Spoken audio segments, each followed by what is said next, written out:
Hello everyone. Today we gonna talk about the movie called Hacksaw यह एक biopic वार movie है जो कि साल 2016 में आई थी। इसे IMDb पर 8.1 की रेटिंग मिली है। यह एक सच्ची घटना से प्रेरित मूवी है। प्रेरणा का स्रोत एक सैनिक है जिसका नाम डेसमंड डॉस है। डेसमंड डॉस ने द्वितीय विश्व युद्ध के दौरान बिना बंदूक को हाथ लगाए 25 सोल्जर की जान बचाई थी, जिसके लिए उन्हें मेडल ऑफ ऑनर से सम्मानित किया गया था। फिल्म की कहानी शुरू होती है जिसमें डेसमंड डॉस और उसकी फैमिली को दिखाया जाता है। डेसमंड डॉस की फैमिली में उसके फादर, उसकी माँ और एक भाई है। उसकी माँ हाउसवाइफ हैं और फादर रिटायर्ड फौजी हैं जिन्होंने प्रथम विश्व युद्ध लड़ा है और अपने 3 अजीज दोस्तों को युद्ध में खो दिए हैं, जिसकी वजह से वे शराबी हो गए हैं। डेसमंड डॉस के फादर शराब पीकर अपनी पत्नी से झगड़ा करते रहते हैं, यानी डेसमंड डॉस का बचपन घरेलू हिंसा के बीच गुजरा था। एक दिन डेसमंड डॉस अपने भाई से झगड़ रहे थे और अपने भाई को लगभग मार ही डाला था। इस झगड़े में डेसमंड डॉस का भाई बेहोश हो गया था, जिसकी वजह से डेसमंड डॉस को गहरा धक्का लगा और वह हेल और हेवन के बीच विचार करने पर मजबूर हो गए। डेसमंड अब बड़ा हो गया है और भगवान के प्रति उसकी आस्था गहरी हो गई है। वह प्रत्येक शनिवार को प्रार्थना करता है और उस दिन कोई काम नहीं करता। एक दिन डेसमंड डॉस चर्च में था। चर्च के बाहर उसका साथी काम करते हुए घायल हो जाता है। डेसमंड उसे इलाज के लिए अस्पताल ले जाता है। अस्पताल में उसकी मुलाकात एक खूबसूरत नर्स से हो जाती है जिसका नाम डेरोथी छुट्टे होता है। डेसमंड उसे देखकर खुश हो जाता है। डेरोथी का काम था ब्लड डोनर से ब्लड निकालना। डेसमंड डेरोथी के पास जाता है और ब्लड डोनेट करता है। अगले दिन फिर से डेसमंड अस्पताल जाता है और बात शुरू करने के बहाने से डेरोथी से अपना ब्लड वापस मांगता है। धीरे धीरे उन दोनों की बातचीत शुरू हो जाती है और डेसमंड डेरोथी को प्रपोज कर देता है। वे दोनों डेट पर भी जाते हैं। उन्हीं दौरान द्वितीय विश्व युद्ध शुरू हो जाता है। अमेरिका पर जापान हमला शुरू कर देता है। अमेरिका को युद्ध में आर्मी के लिए बहुत से आदमियों की जरूरत थी। डेसमंड भी फौज ज्वाइन करना चाहता है। वह डेरोथी को बताता है कि वह मेडिक के रूप में फौज को ज्वाइन करेगा। डेरोथी कहती है कि जब डेसमंड को छुट्टी मिलेगी तब वे दोनों शादी कर लेंगे। डेसमंड के फादर को जब पता चलता है कि डेसमंड फौज ज्वाइन करने वाला है तब वे अत्यंत चिंतित हो जाते हैं। उनकी नज़र में डेसमंड किसी भी तरीके से फौज के लिए खरा नहीं उतरता है। अगर वह युद्ध पर जाता है तो मारा जाएगा, अगर बच जाता है तो किसी चमत्कार से कम न होगा। डेसमंड को फौज में जाने से पहले डेरोथी एक पॉकेट बाइबल देती है और कहती है कि वह उसे उसके सीने के पास रखे जहां उसकी जगह है। डेसमंड उस बाइबल को खोलकर देखता है। उसमें डेरोथी की फोटो थी। डेसमंड आर्मी कैंप पहुंचता है जहां उसके दुबले पतले शरीर को देखकर अन्य उसका मजाक उड़ाते हैं। कैंप में रहकर डेसमंड पूरी लगन और ईमानदारी के साथ अपनी ट्रेनिंग शुरू करता है। फिजिकल ट्रेनिंग खत्म होने के बाद उन्हें बंदूकों को चलाने की ट्रेनिंग दिया जाने वाला होता है, जिसमें डेसमंड बंदूक को उठाने से मना कर देता है। इस दुस्साहस के लिए डेसमंड को कैप्टन ग्लोअर के पास लाया जाता है। कैप्टन ग्लोअर डेसमंड से राइफल को हाथ न लगाने का रीजन पूछते हैं। डेसमंड कहता है कि वह कर्तव्यनिष्ठ सहकर्मी है, उसे सिर्फ राइफल को पकड़ने और लोगों की जान लेने से आपत्ति है। डेसमंड के इस फैसले से कैप्टन ग्लोअर और हावेल उसे धारा 8 के तहत मानसिक कारणों से हटाने का प्रयास करते हैं। डेसमंड को मनोरोग चिकित्सक के पास भेजा जाता है, लेकिन डेसमंड के धार्मिक विचार किसी भी तरह से धारा 8 का निर्वहन नहीं करते हैं, इसलिए धारा 8 डेसमंड पर लागू न होकर खारिज हो जाता है। वे बाद में डेसमंड को अपनी मर्जी से आर्मी छोड़ने के लिए भीषण श्रम करवाते हैं और कैडेटों के बीच उसे अपमानित करते हैं। एक रात डेसमंड को उसके साथियों ने बहुत बुरी तरीके से पीटा, लेकिन डेसमंड ने अपने अधिकारियों को अपने हमलावरों को पहचानने से इनकार कर दिया और अपनी ट्रेनिंग को कंटिन्यू रखा। डेसमंड और उसकी टीम की ट्रेनिंग पूरी हो जाती है और उन्हें छुट्टियों के लिए छोड़ दिया जाता है। डेसमंड इस छुट्टी में डेरोथी से शादी करना चाहता है और घर जाने के लिए परमिशन मांगता है। ऑफिसर डेसमंड को कहते हैं कि जो फौजी अपने साथ राइफल ले जा सकता है उन्हें ही घर जाने की अनुमति मिलेगी। डेसमंड राइफल को कैरी करने के लिए इनकार कर देता है। डेसमंड को इसके लिए पकड़कर जेल में डाल दिया जाता है। डेसमंड को कैप्टन हावेल और डेरोथी समझाने आते हैं कि वह गिव अप कर दे और राइफल को न चलाए लेकिन कैरी कर ले। डेसमंड गिव अप करने को तैयार नहीं होता है और उसका कोर्ट मार्शल होने वाला होता है। डोरथी यह बात डेसमंड के माता पिता को बताती है। डेसमंड के फादर डेसमंड के कोर्ट मार्शल से पहले अपने पूर्व कमांडिंग ऑफिसर, जो कि अब सेना के ब्रिगेडियर जनरल हैं, से मिलने जाते हैं। डेसमंड का कोर्ट मार्शल होने वाला होता है। उस पर आरोप होता है कि वह अपने ऑफिसर की आज्ञा को नहीं मानता है और हथियार को छूने से मना करता है। ये कोर्ट मार्शल के लिए आगे बढ़ते हैं, तभी डेसमंड के फादर वहां पर एक लेटर के साथ आ जाते हैं, जिस पर लिखा होता है डेसमंड के विचार अमेरिकी संविधान में संरक्षित हैं। उसमें से एक युद्ध में हथियार न रखना भी शामिल है। डेसमंड पर जो आरोप लगे थे वे हट जाते हैं। अब वह युद्ध में एक मेडिक के रूप में अपनी सेवाएं दे सकता है। युद्ध में जाने से पहले डेसमंड और डोरथी आपस में शादी कर लेते हैं। अगले दिन डेसमंड की टुकड़ी जंग के मैदान में आगे बढ़ रहे हैं। जिस रास्ते से वे जा रहे थे उसी रास्ते से जंग से कुछ सैनिक गाड़ियों से वापस आ रहे थे। गाड़ियों में थके और घायल सैनिक थे। कुछ एक गाड़ियों में शहीद सैनिकों की शरीर थी।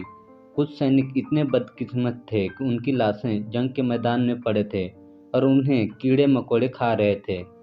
डेसमंड और उसके साथी वापस आ रहे सैनिकों को देखकर सोचने पर मजबूर हो गए कि उनकी युद्ध में स्थिति कैसी होगी। डेसमंड और उसकी यूनिट का जंग का मैदान समंदर किनारे और थोड़ा ऊपर है, जहां पर इनका दुश्मन जापानी सैनिक अपने बंकर में छिपे हुए हैं। इससे पहले अमेरिकी सैनिकों ने 6 बार उन पर चढ़ाई की थी, लेकिन हर बार दुश्मन ने उन्हें खदेड़ दिया और अब 7वीं बार डेसमंड और उसकी यूनिट ऊपर चढ़ने वाले हैं। अमेरिकी नौसेना जंग के मैदान में बम गिराती है ताकि डेसमंड और उसकी यूनिट को दुश्मन देख न पाए और उन्हें चढ़ने में आसानी हो। डेसमंड और उसकी यूनिट ब्रिज के ऊपर चढ़ते हैं। ऊपर का नज़ारा बहुत ही भयावह था। वहां पर चारों ओर आग और धुआं दिखाई दे रहा था और जमीन पर सैनिकों की लाशें पड़ी हुई थी। तभी जापानी सैनिक अमेरिकी सैनिकों पर हमला कर देते हैं और जंग शुरू हो जाती है। डेसमंड मेडिक के रूप में अपनी सेवाएं देना शुरू कर देता है। डेसमंड को जिधर से मेडिक की पुकार सुनाई देती है उधर अपनी सेवाएं देने चढ़ पड़ता है। इसी बीच डेसमंड की टीम ने जापानी सैनिकों के बंकर को नष्ट करने में सफलता हासिल कर ली थी। किसी तरह मरते मारते जीतते हारते रात हो जाती है। अमेरिकी सैनिक बम से फटे गड्ढों में आराम करने लगते हैं। डेसमंड ने युद्ध के दौरान स्मिथ की जान बचाई थी और उन दोनों की दोस्ती हो गई है। स्मिथ वही सोल्जर है जिसने डेसमंड को ट्रेनिंग के दौरान मारा था। दोनों आपस में बातें करने लगते हैं। बातों ही बातों में डेसमंड स्मिथ को क्लियरिटी देता है कि उसके फादर शराबी थे और शराब पीकर उसकी माँ से झगड़ते थे। एक दिन झगड़ते समय डेसमंड के फादर ने बंदूक को हाथ में उठा लिया था। डेसमंड अपनी माँ को झगड़े से बचाने के लिए बीच में आ गए और अपने फादर की बंदूक उन्हीं पे तान दी। उनके फादर टूट गए और रोने लगे। तब से डेसमंड ने बंदूक को हाथ में न लेने की कसम खा ली। अगले दिन जापानी सैनिक बड़ी मात्रा में अमेरिकी सैनिकों पर हमला बोल दिए। जापानी सैनिकों की तादाद इतनी ज़्यादा थी कि कैप्टन ग्लोअर ने अपने सैनिकों के बचाव के लिए हवाई हमले की मांग की। इसी बीच उन्होंने अपने सैनिकों को पीछे हटने के लिए कहा। जापानी सैनिक बुरी तरह से अमेरिकी सैनिकों पर चढ़ाई करते जा रहे थे। डेसमंड अपना काम पूरी लगन से कर रहा था। उसे जहाँ भी सैनिकों के घायल होने का पता चलता उधर वह उनकी मदद के लिए चला जाता। जापानी सैनिकों के हमले से स्मिथ घायल हो गया था। डेसमंड ने उसे बचाने की कोशिश की परंतु स्मिथ मर चुका था। जंग के मैदान पर हवाई हमला हो रहा था। जितने भी अमेरिकी सैनिक सही सलामत थे वे ब्रिज से नीचे आ रहे थे। केवल 32 सैनिक ही जंग के मैदान से ब्रिज से नीचे आए थे। डेसमंड को स्मिथ को न बचा पाने पर दुख हो रहा था। तभी उसे मदद की पुकार सुनाई देती है। डेसमंड लंबी लंबी सांसें भरता है और मदद करने के लिए वह आग की लपटों और धूल के गुब्बार में ओझल हो जाता है। कैप्टन ग्लोअर और उसके सैनिक 2 लोगों को ब्रिज पर नजर रखने के लिए छोड़ देते हैं और आर्मी कैंप में चले जाते हैं। डेसमंड घायल सैनिक को ब्रिज तक लाता है। डेसमंड उस घायल सैनिक को नेट से तो पकड़कर नीचे नहीं ला सकता, इसलिए उसने रस्सी के सहारे उसे उसमें बांधकर धीरे धीरे ब्रिज से नीचे लाता है। ब्रिज के नीचे बैठे सैनिक घायल सैनिक को संभाल लेते हैं और इलाज के लिए आर्मी कैंप में भेज देते हैं। डेसमंड जैसे जैसे घायल सैनिक को खोज खोज कर बचाता है और ब्रिज से नीचे लाता है, वैसे वैसे उसके मन में एक और घायल सैनिक को बचाने की भावना प्रबल होती जाती है। कई घायल सैनिकों ने तो अब जीने की आस ही छोड़ दी थी, परंतु डेसमंड की वजह से वे जंग के मैदान से आर्मी कैंप में इलाज के लिए समय पर पहुंच गए। घायल सैनिकों को बचाते बचाते रात हो जाती है। डेसमंड अब बहुत थक चुका था, लेकिन जैसे ही घायल सैनिक मदद के लिए पुकारते हैं, डेसमंड फिर चल पड़ता है। ऐसा करते करते रात से सुबह हो जाती है। डेसमंड को घायल अवस्था में सर्जेंट हावेल मिल जाते हैं। तभी जापानी सैनिकों की नज़र उन पर पड़ जाती है।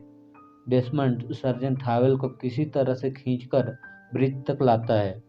जापानी सैनिक उनका पीछा करने लगते हैं और उन पर गोलियां चलाते हैं। उधर आर्मी कैंप में सैनिकों को पता चलता है कि उनके साथी सैनिक जंग के मैदान से एक एक करके इलाज के लिए आते जा रहे हैं।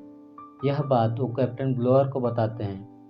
कैप्टन ग्लोअर घायल सैनिकों से इन सब के बारे में जानकारी मांगते हैं, तो उन्हें पता चलता है कि डेसमंड दोस ने इन्हें जंग के मैदान से अकेले ही बचाया है और इलाज के लिए भेजा है। पूरी सेना ब्रिज के पास पहुंच जाती है, जहां डेसमंड सर्जेंट हावेल को रस्सी से लटकाकर नीचे भेजता है और खुद भी लटक कर जंप कर देता है। जापानी सैनिक उन्हें मारने के लिए ब्रिज पर आते हैं, लेकिन ब्रिज के नीचे के अमेरिकी सैनिक उन्हें मार देते हैं। कैप्टन ग्लोअर और दूसरे सैनिकों के मन में डेसमंड के लिए सम्मान बढ़ जाता है।